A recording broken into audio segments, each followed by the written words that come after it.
ایران کے بادشاہ نے اپنے بیٹے کو پڑھانے کے لیے ایک استاد صاحب کا بندوبست کیا۔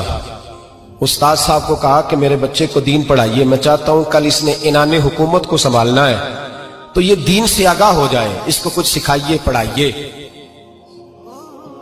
بہت نیک بزرگ بڑے درویش عالم پڑھانے لگے، اسباق مکمل ہو گئے، دین کے اسباق قرآن مجید پڑھایا، احادیث طیبہ کا درس دیا، اصول فقہ سے روشناس کرایا۔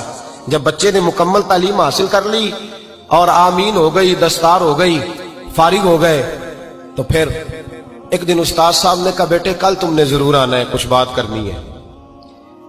شہزادہ گیا ملنے استاد صاحب سے، استاد صاحب نے کنڈی لگا لی، ہاتھ میں درہ پکڑ لیا، مار مار کے پورے وجود کو زخمی کر دیا، کوئی غلطی نہیں، کوئی بات نہیں، مارا۔ اب بچہ آیا آ کے بادشاہ سلامت سے کہا کہ ابا جی سمجھ نہیں آئی، بڑا مارا ہے استاد۔ تو سیانے تھے نا بادشاہ، یہاں تو قاری صاحب روز کٹہرے میں کھڑے ہوتے ہیں، مولوی صاحب آپ نے میرے بچے کو کیوں مارا ہے؟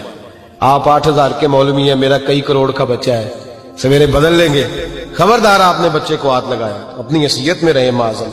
جو قومیں استادوں کو کٹہروں میں کھڑا کرتی ہیں وہ ترقی نہیں کر پاتی، جو استادوں کو کٹہروں میں روز کھڑا کرتے ہیں۔ کہا ابا جی بڑا مارا ہے، تو والد بڑے سمجھدار تھے، کہنے لگے بیٹا استاد باپ ہوتا ہے، وہ زیادتی نہیں کرتا، کوئی بات ہوگی، میں تیرے استاد کو کٹہرے میں نہیں بلاؤں گا۔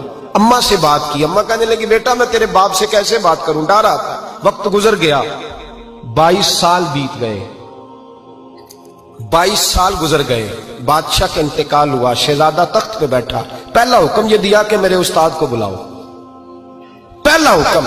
استاد جی بوڑھے ہو گئے تھے، چھڑی کے اوپر ٹیک لگا کے آئے اور بھویں سفید ہو کے جھک گئی تھیں، یوں آنکھ کھول کے بڑی مشکل سے دیکھا، کہنے لگے شہزادے حکم ہو۔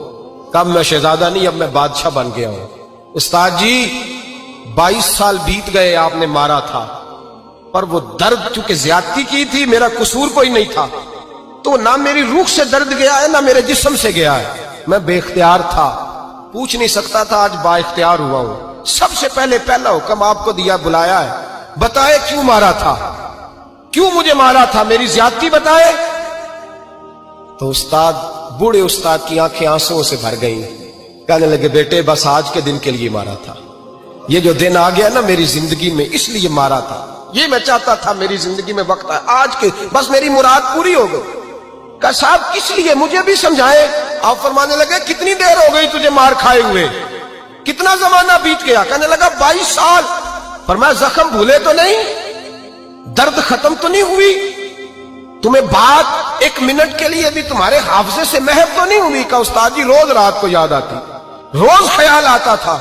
استاد کہنے لگے بھائی تو بے اختیار تھا، پوچھ نہیں سکا، 22 سال تجھے یاد رہا، مجھے پتا تھا تو ایک دن حکمران بنے گا، میں نے تجھے اس لیے مارا تھا کہ بیٹے یاد رکھنا، کسی پہ ظلم نہ کرنا، اگر تجھے 22 سال تک یاد رہا ہے تو جس پر تو ظلم کرے گا اسے بھی قیامت تک یاد رہے گا، اور یہ یاد رکھنا تو آج با اختیار ہوا تو تو نے مجھے بلا لیا ہے، قیامت کے دن غریب با اختیار ہو جائیں گے، مظلوم با اختیار ہو جائیں گے، وہ با اختیار ہوں گے، للہ الواحد القہار، رب کریم کی بارگاہ کے اندر ان کا اختیار ہوگا، اکیلے اللہ کی حکمرانی ہوگی، پھر وہ بلائیں گے بڑے بڑے کج کلاہ، دنیا میں جن کی پگڑیاں اونچی تھیں وہ سر جھکائے کھڑے ہوں گے، دنیا میں جو ڈکٹیٹر بنتے تھے ان کی پشتیں لال ہوں گی، ان کو غدار لکھا جائے گا، قیامت تک نہیں بھولے گا۔